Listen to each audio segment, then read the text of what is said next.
We had another person? we had a third person. Yeah. Ooh. I think Sam had joined or something.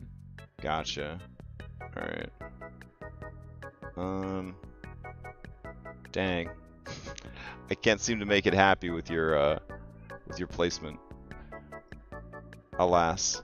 All right. All right. I'll just nudge you up. I mean, we're live, but when have we not just like nudged your camera while live? So. Alrighty. So this week we are going to talk about rerolling. So rerolling is a topic that I never thought would be such a big discussion point, and I guess I've never actually heard anyone online discuss it. But I would go as far as to say that rerolls, it's up there with fudging dice. Do you know what I'm saying? And I'm not saying that fudging dice is bad. I'm just saying that I feel like the impact of rerolling on a game and on a narrative and on a play experience is at the same power level as the DM fudging dice. And I don't think that it gets talked about as much as DM's fudging dice, if at all, because this is me saying like there's a player bias, because it benefits the players. So because it benefits the players, no one has a problem with it. But fudging the dice, while it does benefit the players, it's a DM thing. Do you know what I'm saying? I feel like the DM part of the game is always under scrutiny, right? And so I don't think anybody really thinks about what is the impact, right? What is the impact of re-rolling dice, like, in a game? And I didn't...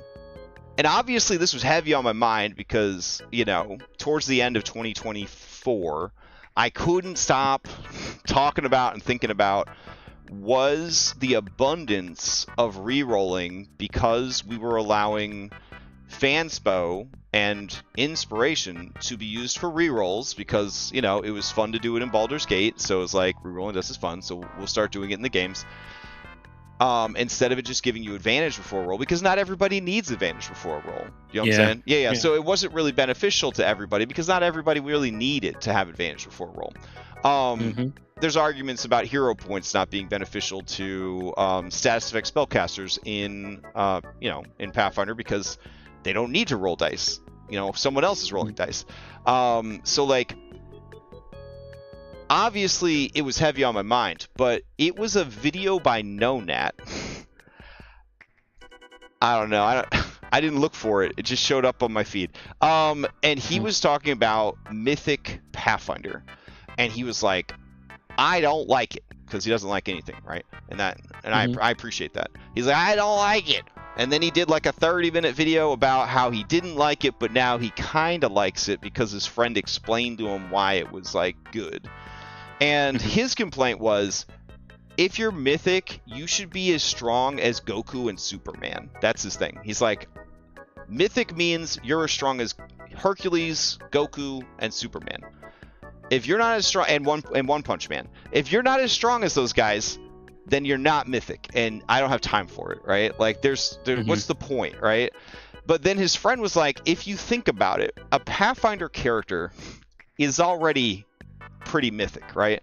Like, they're already on the level of like every Greek hero and Norse hero except the literal gods, right? Like they're already like Perseus, Odysseus strong. Do you know what I mean?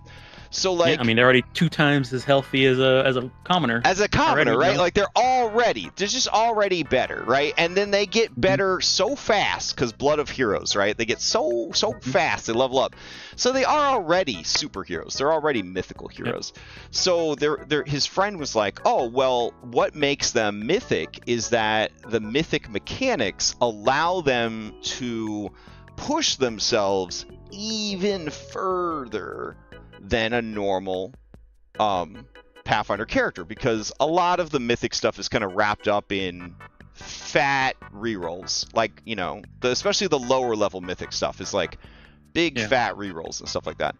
And I know Josh on our server is running a homebrew mythic campaign. He probably knows more about actual mythic even than the people that wrote the rules for mythic, because he really deconstructed it and kind of built it back up from the ground up, and loves it. Like it's the thing he's been waiting for his entire life. Like he'll never play anything else, I don't think. Like that's it for him. But he said that like the mitigation, the reroll mitigation and stuff is really only for lower level mythic, but he does concur that it does create a ecosystem where the players know they can do more, right? They know they can do more. And when you look at the games that I used to run with all the fanspo that was flow and all that, they were doing more. Am I right? Like, I mean, those people were doing some crazy stuff. You guys were doing crazy stuff because you had that ability to defy fate, essentially, to defy luck. Like, and in Mythic Odyssey, that was kind of a part of the story of the game, right? It was like, it's one of those things. It's one of those things where if there's somewhat of a cushion so that you feel comfortable taking the risk because you know that it would, like, I would say, example, during our Kingmaker last episode where we were having that fight, there was a moment where you could talk about the fight in Gambit because that's not canon. That's not part of the Raw adventure. So you could talk about any part of that you want. Yeah.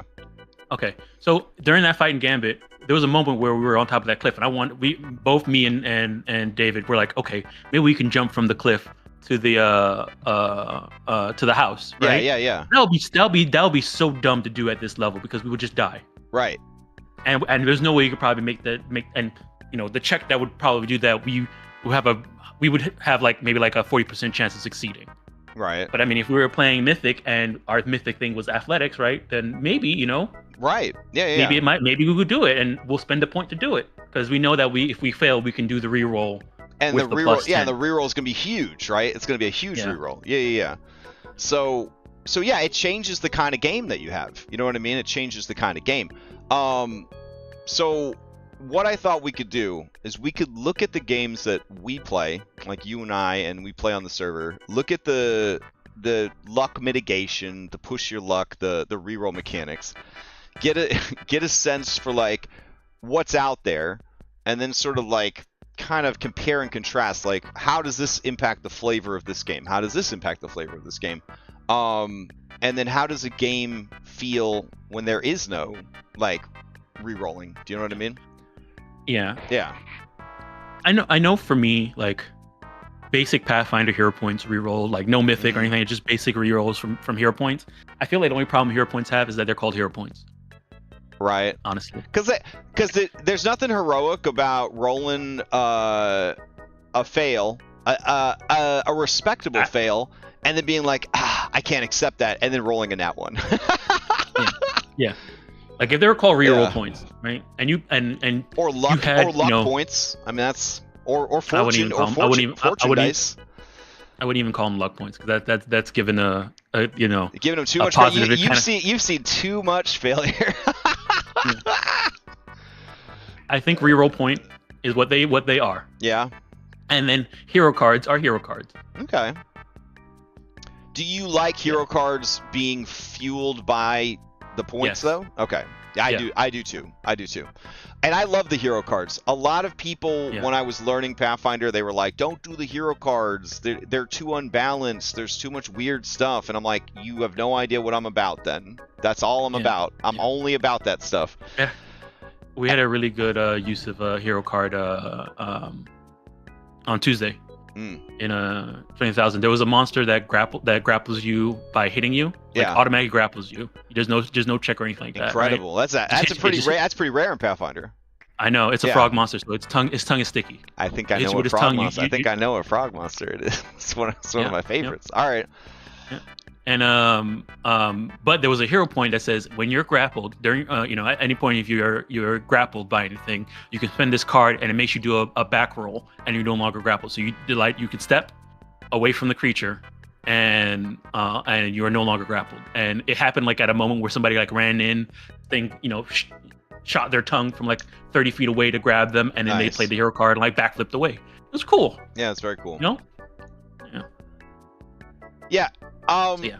All right. Let's roll through it. Mm-hmm. Let's see. Emotional impact of rolls. Well, I want to talk about the different types of rolls, then we'll come back to emotional impact of rolls. All right. So 5e has inspiration. Now, I'm going to put it out there. I haven't read all of the 5.5e stuff. Do hero points let you re-roll, or are they still just for giving you advantage? I believe I don't remember reading about the 2024 stuff too. But if I remember correctly, you get them on a long rest, and there's still advantage, I believe. Okay. If I remember correctly. The only thing I remember that changed is that you get them on a long rest now. All right, Heroic Inspiration Heroic Inspiration is a new mechanic of the D&D 24 that replaces the previous inspiration. Instead of giving advantage to roll, Heroic Inspiration allows the character to re-roll any die immediately after rolling it, but must take the new result. Oh, so it is hero points. Okay. So yeah, I mean, Baldur's Gate, I mean, once people got a taste.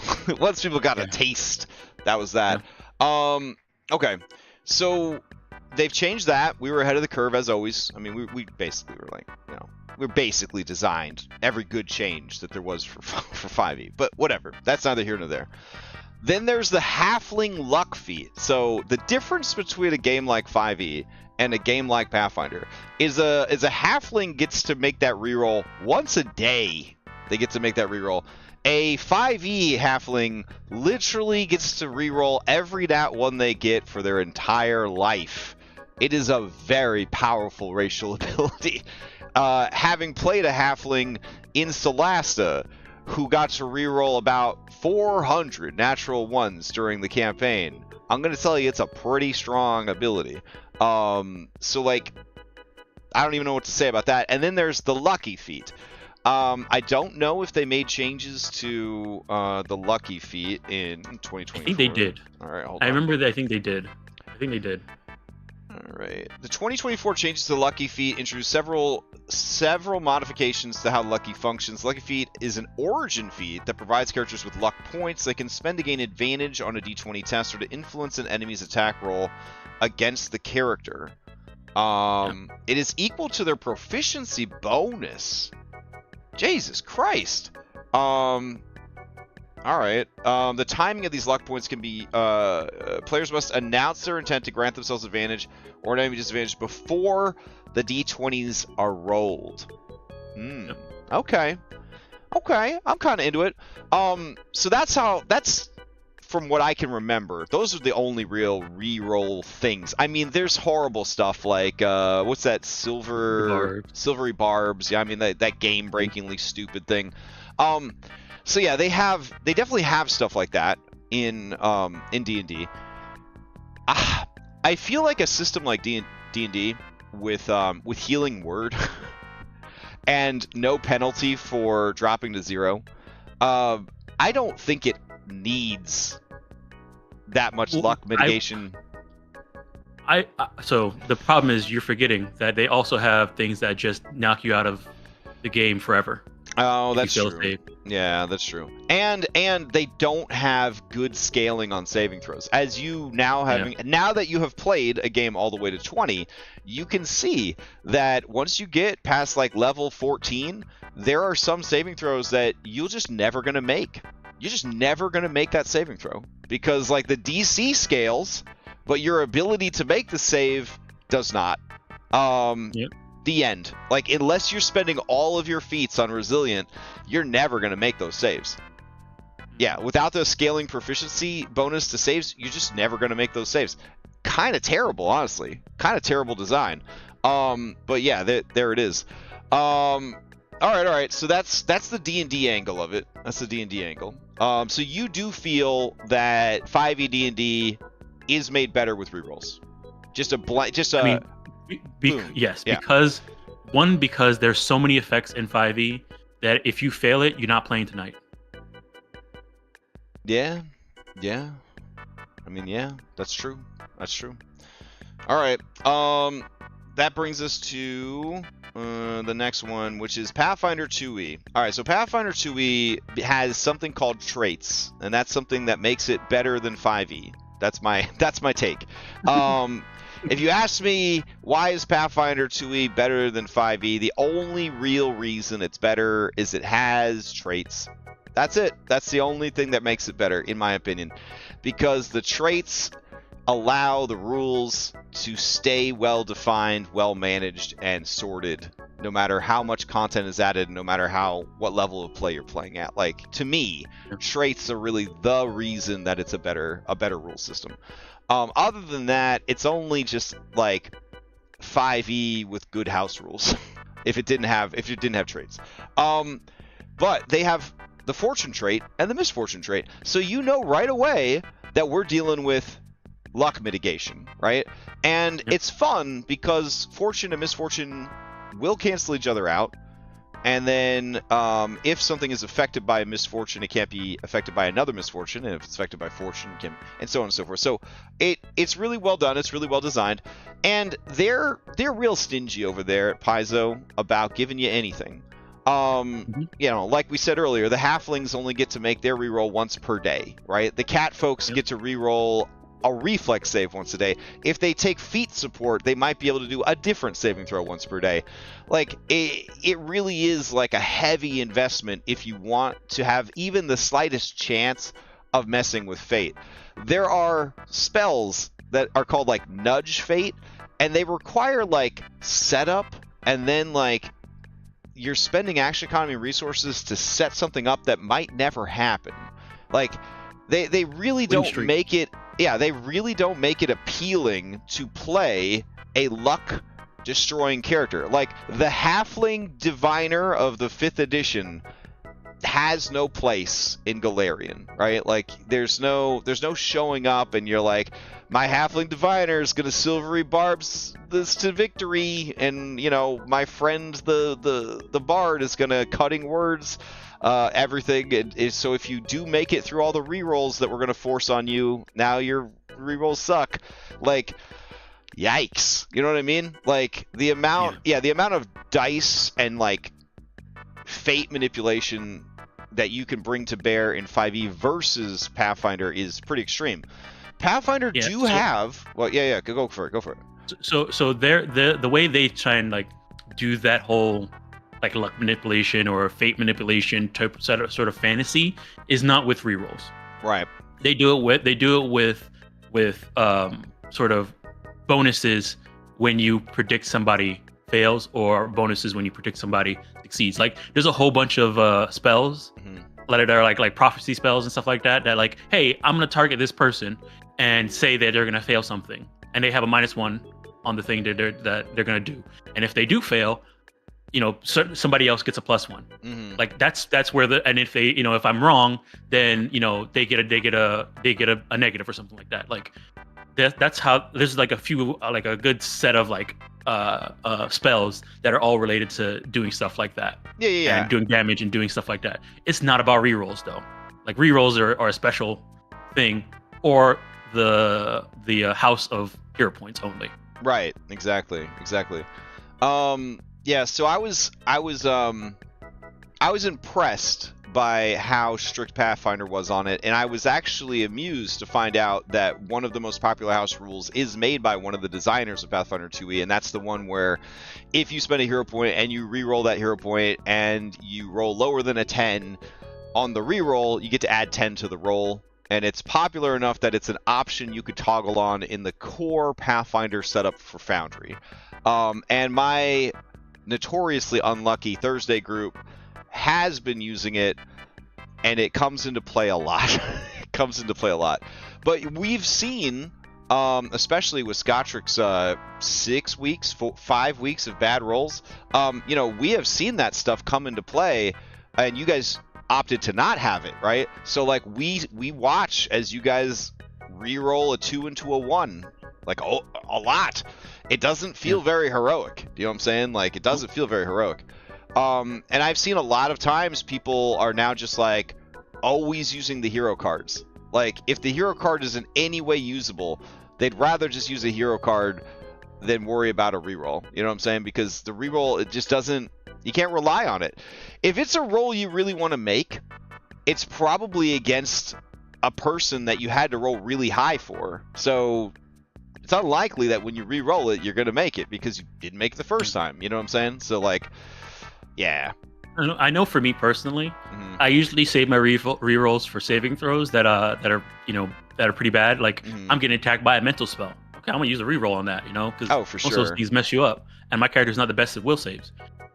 Or I use my rerolls when if I fail, it makes things horrible for somebody else. Yeah. Like a bunch of other people. Like if I make this fail, and a bunch of other people are gonna have to deal with it, like in like a skill challenge. Like my half-orc berserker is gonna become confused if I fail the saving throw, which means I'm gonna kill everybody else. Like, yeah. I mean, you were my GM on Tuesdays. I felt like I kind of held back on my hero points. I feel like a lot of times I would end a session with a hero point left because I definitely use them more defensively than offensively. But I was also honestly, playing a caster who, forces saving throws, so there wasn't a lot of opportunity to use them. And honestly, I think that's the point for casters because they're also the most squishy. They usually have the worst saves. True. Besides the mental ones, and if they do get hit, they're the ones that are most likely going to be able to. If they get hit, they're going to go down by a crit. And then you're going to want to use your hero points to stabilize. Now that doesn't happen too often if you're staying in the back and not being up there. But when you get in that wrong position as a caster, I'm glad I have it. Like there's moments in Season of Ghosts when I'm playing a wizard. If I get caught up and I'm messed up, I'm using my hero points to save myself. Yeah, no, I get it. All right, so the next system that uses rerolls that I want to talk about are the push your luck systems. So Tales from the Loop / Aliens, same system, and Dragonbane, right? Both those systems have a reroll system where you could push yourself, right? You could push yourself. Now, Tales, and I don't know about Aliens because I haven't played Aliens, but Tales from the Loop also had luck points. And luck points allowed you to reroll in addition to pushing yourself. So you had like 2 different ways to mitigate in that system. And I mean, it was still very hard to do anything in that system. But like the push your luck in Dragonbane, right, is the same idea that you can give yourself a boon or a bane. No. You could reroll the whole thing, right? You could reroll the whole thing. Reroll the whole thing for a cost. Yeah, for a cost. And like I love that because you could reroll a lot of dice in both systems, but eventually you will be so messed up that you can't really go on. You know what I'm saying? Yeah. And like, I don't know. To me that feels like a better way to do it, but also it's just a thematic way to do it. It's not necessarily a better way to do it. Yeah, and I think it works in those games because there are ways to sort of stack the dice in your favor before you even worry about re-rolling. And so really that thing there is like, okay, you're double dipping at this point, and so there's a cost. Yeah. Yeah, that's fair. That's fair. There's so many ways in Dragonbane. Like Dragonbanes, there's boons and banes for so many stuff, and they all stack with each other. That's true. You could be rolling 7D20s at one point. You know what I mean? Yeah. And so at that point, when you're pushing it, you're saying, even though I didn't do all the stuff if I didn't do all the stuff to get me all these boons, then I'm really just using this to get extra. I will never forget the time that Leah, Cryptic Muffin, rolled like 15 D6s, didn't get any successes, pushed their luck, re-rolled all 15 D6s, and still didn't get any successes. It was incredible. But it happens. I think that push your luck is appropriate for a dice pool game because Vampire, World of Darkness, right? That's a dice pool game. They have a push your luck mechanic as well, where you can just, you get too feral, you start freaking out. The dice that you roll when you're pushing, I believe, if I'm remembering correctly, are different colored because they can trigger some bad stuff to happen that a normal die couldn't. So like there's definitely like some fun stuff at play there if you are willing to kind of push yourself. And I'm just a huge fan of push your luck luck-based mechanics, as you know, right? Because when we found that Giphy Glyph, you know, succeeded at cost, I mean, we were off to the races at that point. Like, so many iconic things happened in our 5e games with the push your luck mechanics, you know, where, you know, the Maya helmet meme, the Sibo is always blind meme, you know what I mean? Bane. Yeah. I mean, it was just, it was such a fun and crazy part of the game. I don't know, like, I do kind of miss all that stuff quite a bit. All right, so then I wanted to get your take on Cyberpunk's luck mechanics, because I know that they do have a luck mechanic, but it's not really a push your luck. Yeah, so the way it works is that your luck is actually a stat. It is a character ability score. You have a luck stat. And say I make my character from scratch, and I say I'm gonna max out all my luck. And at character creation, you can max it up to 8. 8. That'll be your luck stat. Will be a 8. And with Cyberpunk, whenever you roll anything, you just add your stat to it. So like if I have an 8 strength, I'm just adding an 8 to my strength related check rolls, right? But with luck, there's no skill that's based off of luck. What luck does is it gives you a pool of points for the session. So if I have 8 luck, if I have my luck is an 8, I have 8 points that I have during the session. And every point I spend, I can spend it to add a +1 to the roll. Right. And so it's important to note that luck is a stat, so you don't get to have those points in a real stat if you're putting them into luck, right? Yeah. So like, yeah, you're trading like I'm gonna be less dexterous or less intelligent or something like that to be more lucky. Yeah, that would be like in 5e. If they said, in order to take the lucky feat as your origin feat, you have to reduce all of your stats by 1. Do you know what I mean? Like, there would be a much bigger price for it.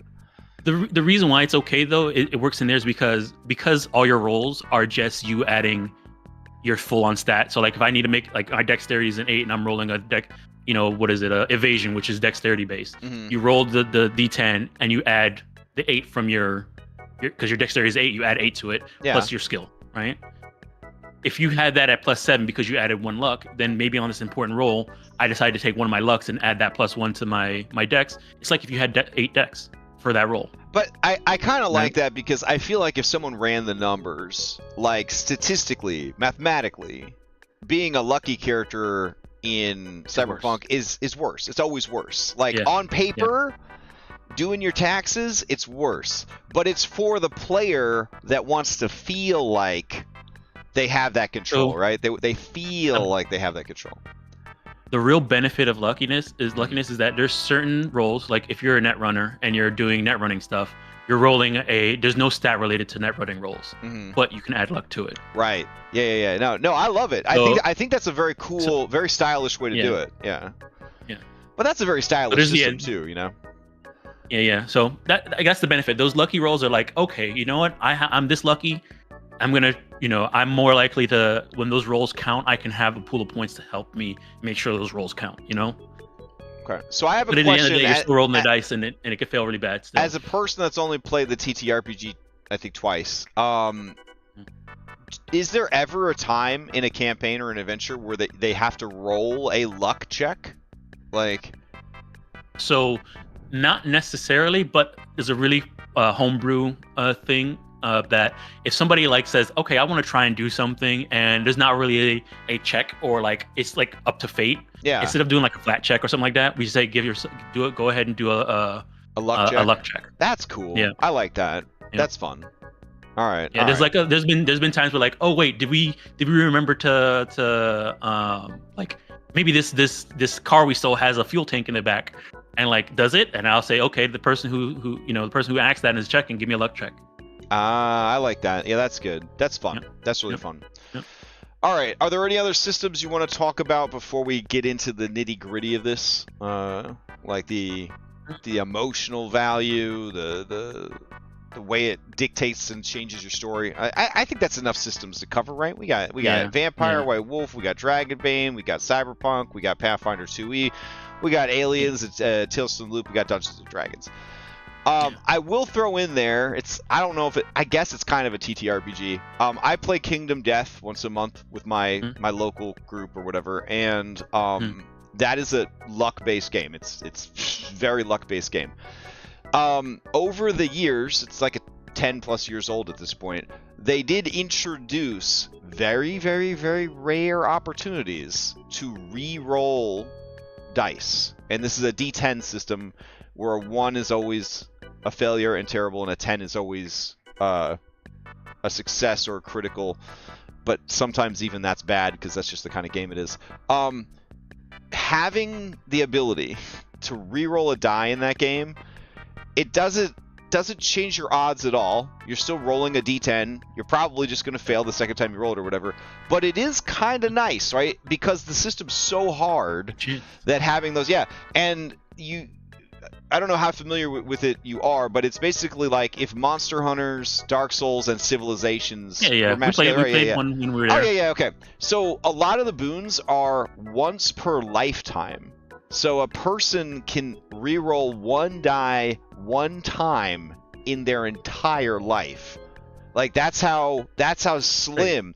Yeah, that's how small your chance of ever re-rolling is, right? That's how small your chance of ever re-rolling is. And I do think that that's kind of fun because I've played the game since it came out, and there was basically no re-rolls, and now the game has gotten a little bit softer over time, where they're like, well, it'd be kind of fun if there was like this rare thing that let you re-roll or whatever. And it's like, I think about the times in that game where we had to roll a die, and it was an important roll, you know what I mean? And knowing that we had no way to re-roll it, knowing that whatever we rolled was going to be what happened, like the anxiety, like the stress, like the ulcers, you know what I mean? Our last session, I had to roll a D10, because it's all D10s, and there was a 50% chance that we lost all of the resources in our settlement. And I'm talking like a shitload of resources. And of course, I rolled it, and we lost all of our resources. And there was nothing I could do. There was no reroll. There was no like, well, what if I did this? It was just gone. It was just gone. Yeah. And that's just that game, right? That game has a weight to it, right? It has a weight to it that a game with a lot of luck mitigation and rerolls doesn't have, right? And so that's, I think, that's when I said at the beginning of the stream that I feel like rerolls are right up there with the DM fudging dice behind the screen, like as how powerful they are and how they impact the game. Do you know what I'm saying? Like a table where the GM is rolling behind the screen, he or she or they are like, if they're rolling behind the screen, they're cheating their dice. Okay, like that's all I have to say. If they're rolling behind a screen, they're cheating their dice. And they're doing it so that they can tell the kind of story that they want to tell or they think needs to be told, right? Yeah, and like I don't agree with that. Like I've done it before. I've been doing this for over 30 years. I have been a DM that fudged rolls, and I have been a DM that's rolled behind the screen. And I have been a young man who was petty, and I have lied about my dice rolls to get to kill somebody. You know what I mean? Like, first of all, I want to say not somebody, but a player character. But like, looking back, I'm like ashamed of myself, you know? But you're like 14 years old, and your monster's getting its ass whipped, and that person's being a jerk, and you're like, it critically hit you. And they're like, show me the dice. And you're like, let's move on. You know what I mean? Like, it happens. Mm-hmm. And there's a reason that it has a bad reputation. But at the same time, open dice manipulation it can be just as damaging to a game's narrative as the DM fudging the dice behind the screen. You know what I'm saying? Like, if every time something bad would happen to your character, you reroll and it doesn't happen, like, that just doesn't feel very exciting to me. Do you know what I'm saying? And like, if every time the DM in 5e tries to do something, you cutting words them and you silvery barbs them, and then they finally do land a single spell or hit on you that you didn't counterspell and you didn't silvery barbs and you didn't cutting words, and then you just reroll your saving throw with a bardic inspiration thrown on top of it. You know what I'm saying? Like, that's cool, I guess, right? And it definitely feels good when you're playing like Baldur's Gate, which is a video game. Do you know what I'm saying? But I think a lot of people forget that like the GM is also there at the table, and while the GM should be rooting for the players and should be like, you know, like, hey, like you guys are the heroes and I want you to be heroes and I want you to do heroic stuff, the GM would probably also like to maybe do something. And I feel like a lot of these tables, especially in 5e, with the sheer amount of like rerolls and, you know, the cutting words, the diviners, the halflings rerolling all their ones, there's like a lot, the lucky points left and right, you know what I mean, the silvery barbs. There's so much like dice manipulation going on that it just doesn't feel honest to me. So the way I see it, and yes, adding all that stuff on top of each other, I think it's too much. Right. That's too much. But like just a reroll, and not like advantage or anything like that, but just a reroll. I don't think that does anything, because at the end of the day, like, you can still roll bad. Oh, absolutely, yeah. And then at that point, like, say, so I roll the dice, like, there's no difference between me rolling dice the first time and then me rolling dice the second time. Like, it could have been like, oh, I accidentally rolled the dice and it fell off the table, and then I came back and threw it on the table where it's supposed to be. Like, at the end of the day, like, whatever the previous roll does not affect the new roll. Right. That makes sense. And so for me, rerolls, I don't really care too much. The only problem is when it's so much rerolling to the point where it slows down a game, or the what you call it. Again, like this, the rerolls are so abundant that the players are just doing it because they can do it. Right. If that makes sense. No, I got you. Yeah. Yeah, I mean, earlier I said I love push your luck rerolls. I think that's a fantastic mechanic. I love the idea of the luck stat in Cyberpunk. I think that's a great way to handle luck. I don't think that dice manipulation should be a play style.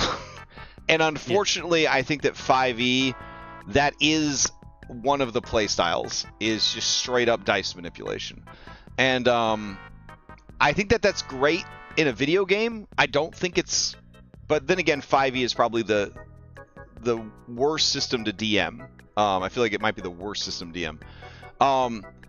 So like, I definitely feel like it can go too far. Like the re-rolling and the dice manipulation could definitely go too far. How do you feel about Pathfinder's reroll system of, you know, like the way, at least last time I checked, the way you and I do it is you get 2 hero points at the start of a session. You get a 3rd hero point if you do the recap. That's that. Is that still how you're doing it? Yeah, that's still how I'm doing it. And then for like really, really like, you know, awesome moments, I'll probably give out another one during the session. But because, you know, we got rid of a, unlike you, I didn't have too much of an issue with Fanspiration, where it was, you know, kind of overtaking my game. Yeah, flooding the games. Yeah. Flooding the game. So like when we stopped using Fanspiration, I started giving out hero points if something happens. Okay. You know, if there's a thing there. But for the most part, during most games, it's just that everybody starts with 2, and then the person who does the recap gets the 3rd. Yeah. In my home game, in my friends and family Curse of Strahd game, they would they would all do the recap together, and I would just give them all 1 hero point. And so just every session they had 1 reroll, essentially. And we only played like 2-hour sessions. So like 1 reroll in 2 hours, that seems fine. You know what I mean? Yeah. And we had like 2 rogues in the party and like 2 rogue NPCs that they recruited. So like, you know, being able to spend it not to do a reroll but to give yourself advantage, because we still had that as like an option. You know, that was good for them. Did I ever feel like they got cheated out of like the difficulty of Curse of Strahd? No, I mean, you know, 1 reroll session. They had healing word. That was their choice, though. I mean, I'm just saying, like, that was their choice. But yeah, I do feel that it could definitely be too much of a good thing. Everything in moderation. Yeah. All right. So what about? Let's talk about the oldest man on our server. And I'm not talking about me, the 280-year-old vampire, and I'm not talking about Dirk, everybody's favorite dad. I'm talking about Darby. All right. I'm talking about the 800-year-old wizard from New England. Okay. I want to talk about Darby. That's what this whole thing has been, a ruse to just talk about Darby on stream. So here's the thing. Darby, I was there, okay, when the rings were forged. Do you know what I'm saying? I was there. I raised baby Aslan or whatever, okay? Like, I breastfed him, all right? I was there at the beginning of all this shit, okay? He comes at me sometimes, it feels, and he's like, dang, that's pretty soft. You know what I mean? It's like, bro, I was playing 1st edition, 2nd edition. I was playing Hackmaster, 4th edition, okay? Like, I was there, all right? I was playing it when I had characters get disintegrated left and right, okay? By beholders, by illiths. I would get my brain pulled out on one failed saving throw, all right? Like, I was there. We didn't have any fucking hero points. We didn't have any party. You know what a bard did back in the day? They waited for a harpy to show up so that they could shut down the harpy encounter. That's it. That's all they did. All right, don't tell me that I'm being too soft, okay? Like, I fucking know what it's like out there, all right? Whew. All right, anyways, Darby feels that there shouldn't be any re-rolling in TTRPGs. Is my take. I'm not quoting him, but I kind of think that's his stance. I feel like when he uses a hero point, he's only using it because he doesn't want to penalize the other people in the group he's playing with by not using them. Does that make sense? Like, so okay, let me give you what happened. What happened 2 sessions ago? Okay. In Strength of Thousands, there was a moment where Darby went for a strike, right? And I think he like failed the strike, but no, I think he succeeded, and he actually did use the hero point to try and go for the crit. Right? Really? Yes, Darby did that. Darby did that. Yep. Dang. And peer, then the peer next, pressure, and then, a hell of a drug. It's a hell of a drug. No, hold on, wait. Hold on, Okay. it gets worse. Or better, I don't know, depending on who you ask. Right after that, a monster went, and the monster ended up casting a spell. You know how in Strength of Thousands, when they cast spells, I have everything hidden. Yeah. Because, you're supposed to use your, do that stuff, right? Yeah. And so nobody was able to recognize the spell, and it was a fortitude save. And Darby rolled and crit failed, and everybody's like, "You have a hero point. Why don't you re-roll that?" He's like, "I want to see what happens." Oh. So it was a cloud kill, and so he crit failed and was about to take 80 damage and get knocked prone inside of a cloud kill, and Wait, about to? What happened? I mean, yeah, he did he die? What you call it? No, what you call it? They convinced him to use it. No. Somebody used a hero point on them for themselves with a hero card to help him. Wow. I forgot which one it was. It was like what was it? It was some type of hero. It was some hero card that made it so that he was okay. Bro had dog tags on that said "Do not resuscitate," and they resuscitated him. Yeah. Wow. Darby, if you're listening to this at work or in your wizard's tower or wherever the hell it is you live in New England, like, I got mad respect for that, bro. There were times in games where there were rerolls where I felt bad. I felt like a coward a little bit rerolling, but I also am on the lower end of dice roll luck as a player. All right, I'm on the lower end. I'm definitely at the higher end on DM rolls, but I'm on the lower end as player rolls. So I kind of feel like if I re-roll, I'm probably just gonna fail anyways. So like, might as well. Oh no, I remember what happened. It was I think Leah on Vanji took the damage for him. Oh jeez. Did the reaction to take the damage for him. That was what it was. Wow, poor Darby. Oh man. Mm-hmm. That's rough. Crazy. That's rough. But anyways. Yeah. But yeah. But I understand where Darby's coming from. Like, he wants the the roll of dice and let the dice tell the story. Right. He wants the dice to tell the story. And you and I mean, I feel like that's your as you've grown as a DM, I feel like that's the thing that really appeals to you the most in the hobby, right? Is the dice are telling a story. When a person rolls a crit fail into a crit fail, your face lights up. Your face lights up because you're like, that's what was supposed to happen. That's what was supposed to happen. Yeah, like, and I agree. Even when it happens to me, especially when it happens to me, then I know unequivocally that it was supposed to happen, right? If I die because I got 2 crit fails in a row, it was meant to happen. It was meant to happen. I mean, yeah. For me, I even do it the opposite way. If they like do a reroll and they get the and they reroll success, into a crit, yeah. I'm like right there with them. Like, man, I'm glad it worked out. This is good. That could have been really bad. Yeah. So, because in the end of the day, the dice roll now is not affected by the dice roll before. So in the end of the day, you're just at the end of the day, you're still a dice roll. Yeah. Just rolling dice, as Remy likes to say. You're just rolling dice. Yep. All right.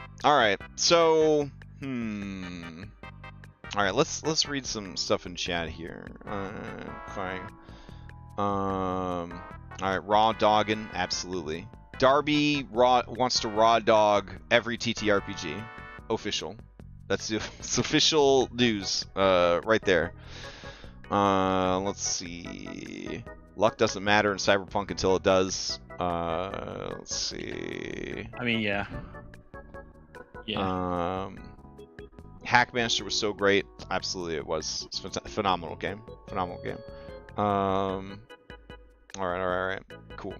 So, I guess at the end of the day, obviously this always comes back to the same thing, right? It always comes back to communication, right? Like, communication, player expectations. But but in order to have a conversation about it, I think people need to actually understand what dice manipulation is doing to the game, and I think that's kind of the point here, right?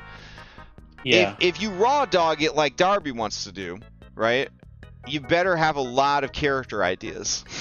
Do you know what I'm saying? You better have a lot. And I think that's why in games where like Dragonbane, where they have that push mechanic, so that you can always push and stuff like that.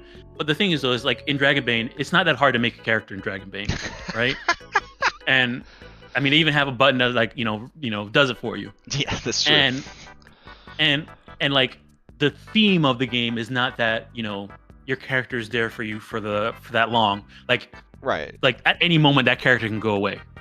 Right. It's trying to capture that first edition, second edition feeling, right? Of like, and everybody getting into this has that expectation from the beginning that, hey, we're playing this game, and at some point, anything can happen. Your character can disappear, and just feel, that's how it is. Like the story is, the story at the moment. The story is not like this character trying to make it to the end. Yeah. The story is literally like, we're playing this game, let's see what happens. Like that's that's the story. Like there is like a narrative, but like the narrative is sort of like the excuse to see what happens to the characters, right? It's like to just see what happens to the characters.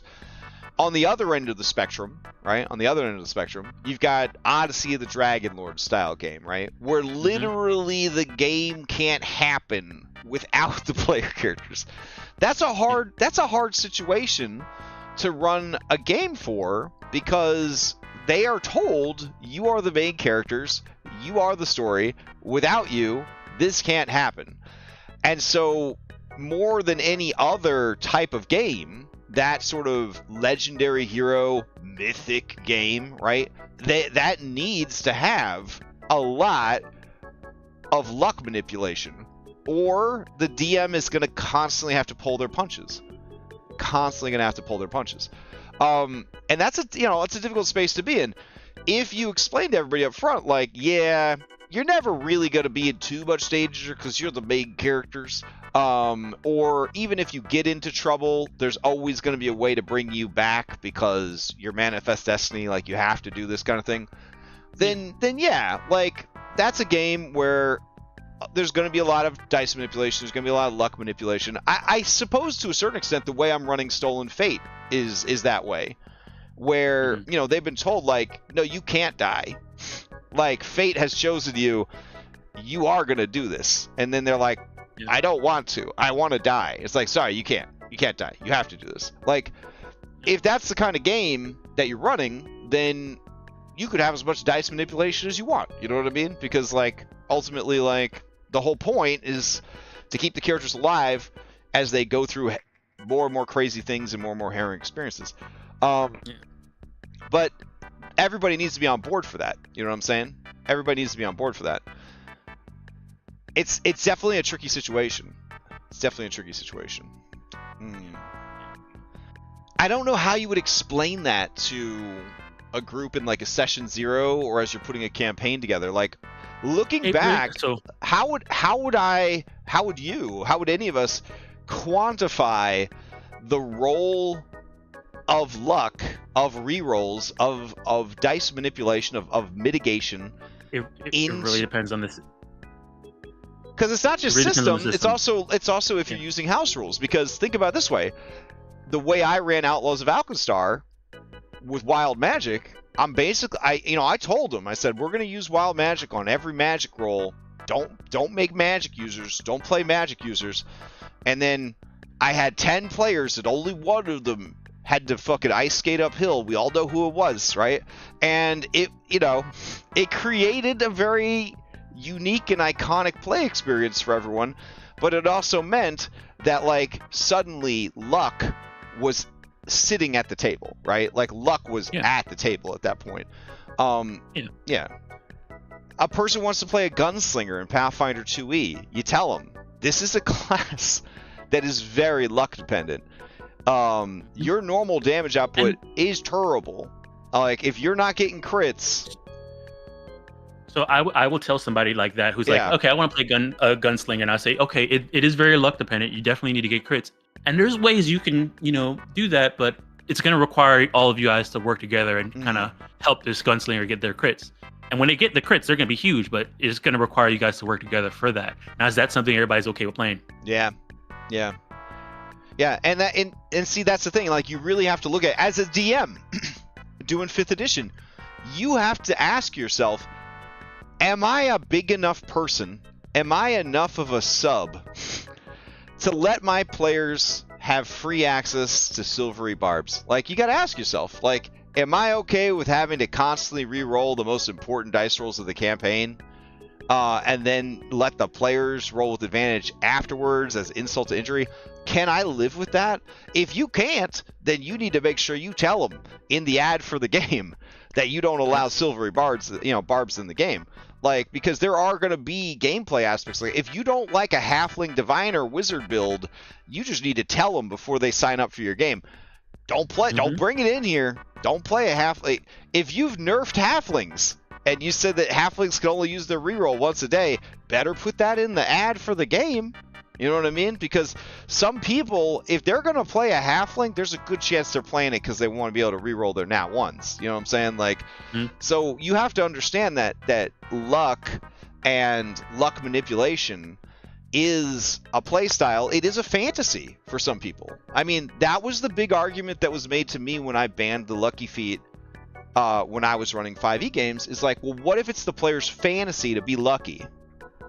Do you know what I'm saying? Like, what if it's their fantasy to be lucky, and you're taking that fantasy away from them? And I'm like, I'm okay with that. But, like, I could see, like, a person that their fantasy is to play a lucky character. I want to play a gambler. They're, like, they're always lucky. They're re-rolling all the dice all the time. Like, that's my fantasy. That's what I want to do. It's like, okay, I definitely get that. But not at my table. But yeah, like, so you do need to be very, I think, aware that this is a part of the game. Like, it's a part of every system that we've discussed. When you think about it, when it's not a part, it's still a part because it's not a part of the system. Yeah. Could you imagine if you ran Curse of Strahd with Dragonbane? Like, that would be crazy, right? That would be crazy. Because the low magic, the high damage with, like, very little ways to mitigate it. Like, I don't know. I don't know if it would be a consistent enough narrative. With I feel like the characters would be dying so frequently that you would have to like couch it as like you're members of the Order of Argynvost or something.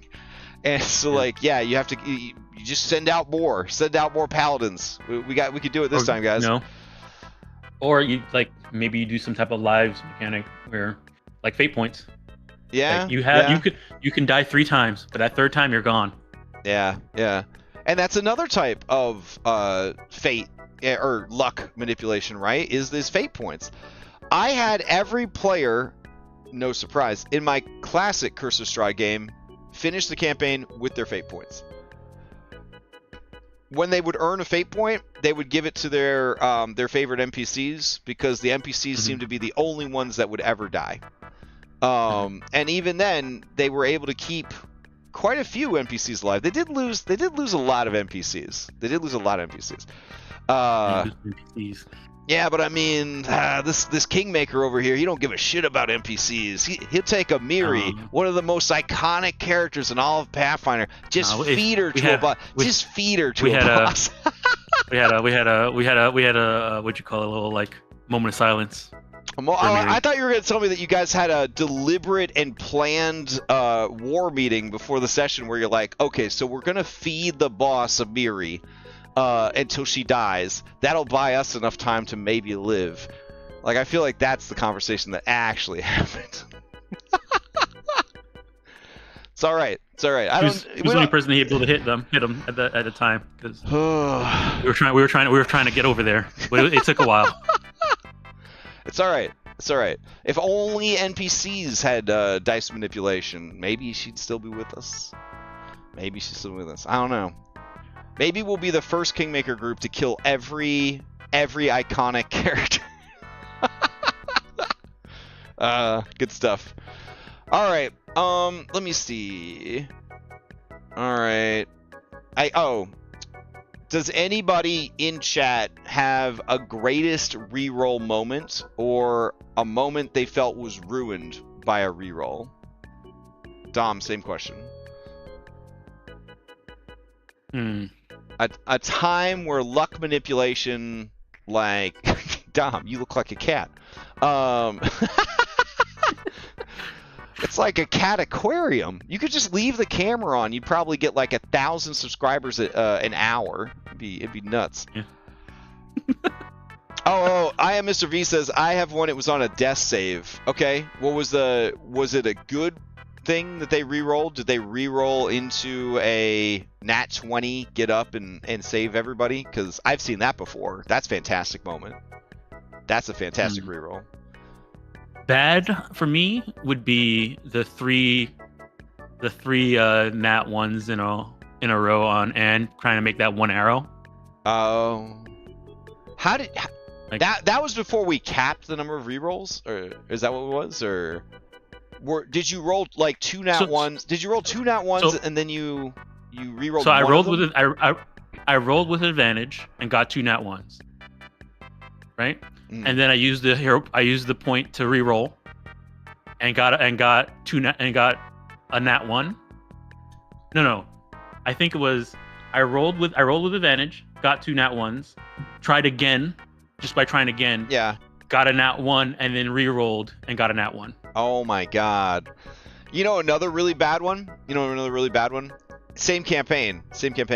David, he re-rolled a failed travel check, and then he got a bad thing that happened, right? And then he re-rolled that and got his foot chopped off. Yeah, like I've played enough games and run enough games that I've seen. I think I want to say I've seen it all. The earliest memory I have as a little baby CRASHDOM, we're playing 2nd edition. And there was no rerolls here, but a dude was polymorphed into a griffin, and he was dive bombing the boss. And this is before we knew what Dragoon rules were, so I think that was the day Dragoon rules were invented, right? And they were like, yeah, you're gonna do all the fall damage to your attack if you hit with this attack, blah blah blah. And they're like, okay, you're a griffin, and this, we're losing this boss fight. So the DM's like, you can attack with all 4 of your claws and your beak. And he's like, oh, this is gonna be so good. He rolled 5 once. Oh my goodness. Now, admittedly, we didn't have any rerolls, but to me, it just kind of strikes me as one of those, like, the dice were telling a story for that guy for sure. Yeah. He just splattered against the ground. That was that. Because that was also back in the day when the DMs were encouraged to take like a nat 1 and make it horrible. Like, just make it horrible. Like, RPG horror stories horrible. And so, yeah, they had to do that 5 times. They had to do that 5 times for this guy. Oh, man. I'm trying to think of another really good, like, reroll. I mean, I've seen so many good ones. So many good rerolls into incredible, I mean, anytime it's a reroll into a critical success, it always feels great. It feels great for everyone at the table. It feels great for everyone at the table. Maybe not. Maybe when bad guys don't usually get rerolls though. So I can't really say, if a bad guy rerolls, it gets a 20. That feels bad. I guess that would feel bad for everybody. But I'm pretty sure there's other ones, but I can't remember the exact moment. I mean, I got a good crazy luck story that doesn't involve rerolls, but it does involve luck manipulation. So somebody was fighting the big boss of a campaign. Let's call this big boss Zeus Poseidon. So they were fighting Zeus Poseidon at the end of this campaign. Wink. And they go to attack Zeus Poseidon and they get a nat 1. So we go to the complications table. And the complications table is like, this deals damage to a random person or whatever. Or some shit like that. It was the one that deals damage anyways. And like, basically, the boss of the game took like a huge hit from a nat 1. Like, the person rolled a nat 1 and the boss ended up taking like a huge hit. And it was like, it was kind of awesome. It was kind of. This sounds like there's a player that I know that starts with an R. That sounds like something that would happen to them. This was actually Stone. I think it was. Oh really? I think it was Stone. Goodness! Yeah, I think Stone got the nat 1 and it ended up damaging the final boss. I'm so glad. Yeah, but Stone deserves that. That's part of why I like those tables. I miss that stuff, man. I do. I miss that stuff. I'm happy that we use the fumble cards and the critical hit cards in Stolen Fate, at least, because I do think they add some spice. I do think they add some nice spice to the game. Sometimes the math in Pathfinder feels so safe that it's a little boring. It's a little boring for me. All right, Mr. B says their soul was sucked out into a Lolth reliquary, and their body failed 3 death saves. In the soul realm, she rolled a successful save to return her soul to her body, which is now dead. So I allowed a last death save with disadvantage as they tried to force their soul into the body. Double nat 20. Okay, that's pretty good. That's good. That's a good one. Dice telling the story right there. Yeah, Dice is telling the story. Those are the moments. Man. I think obviously that's the appeal, right? Like, that's the appeal of playing a game with dice, right? Is that you want to see what the dice do. And I guess as long as everybody at the table, except Darby, feels good about the dice rolling rules that you're using, then I guess it's okay. So, I have a question then, Dom. Would you ever raw Darby it in any of the systems that you have tried? Would you ever go back and run? I wouldn't mind trying, like, seeing how it goes. But like, that would be one of those things where I would not do that for like a full-on long-term campaign, because this is gonna give me more work. Because you have to keep incorporating new characters. Yeah. Like, the whole run of like the 2 Curse of Strahd games, I was like, listen, guys, we have to somehow onboard another fucking character. That's like every prep was like, all right, I gotta get another character forced into this narrative. I'm just telling you right now, if you think that I'm happy about these guys dying, I am not happy about this guys dying. Like, I'm tired of this shit. Yeah. But at the same time, in Dragonbane, when people die, I'm like, sensible chuckle, hit the macro. Yeah. Let's see what the cook's up for you. What do you got now? Oh, an old duck merchant who has no combat skills. Let's go. What was the name? What was the name of my duck bard? Oh, man, he had such a. It was a good name too. It was punny. Oh, man, what was his name? I don't know. I am torn. I'm torn on this Wednesday time slot between just resuming the Dragonbane like hot seat versus. Just saying. I have to find time if you do that. I mean, I do want to finish it. So. Armanda needs to come back there with her weird limp. I think about Dragonbane Pirates every day. I think about Dragonbane Pirates I can't stop thinking about Dragonbane Pirates. It was so good, and it was. You know what? I just love the system. What would that Cobalt game be in Dragonbane? Oh, buddy. Oh my. Ooh, looks like we might have to put Grand Theft Alcastar up on a shelf. That's a pretty good idea, dude. That's a pretty good. Oh man. I mean, you got the story and everything prepped already too. You just gotta turn it into Dragonbane. And I mean, Leah did say that I'm so fucking dumb that I need a break from the Pathfinder math. So I mean, this could be it. This could solve a lot of problems. If a Cobalt dies, just as another one comes from the Warren, you know. Ah, it's beautiful. Beautiful. It's still a matter of getting people to only play Kobold. But I think after Kobold Heist, they see that you could pretty much just play anything and just say it's a Kobold. I mean. I heard that the orc game, they aren't all orcs, so I don't know. That's why I've never watched a single session, even though my favorite player Will is in that campaign. I can't abide. He's playing like a dad with a old dad salesman with a daughter. Like, great. I'm tempted. I really am tempted. But boomer orc. He's playing a boomer orc. But they didn't go all orc. I feel like they didn't go. It's not orc enough. Everybody's at least half orc. At least half orc. Is that how it is? Is half orc enough orc? Yeah. Yeah, half orc. The story wise for this thing. Yeah. Half orc is enough orc, and that's part of the story about this. Like. Okay.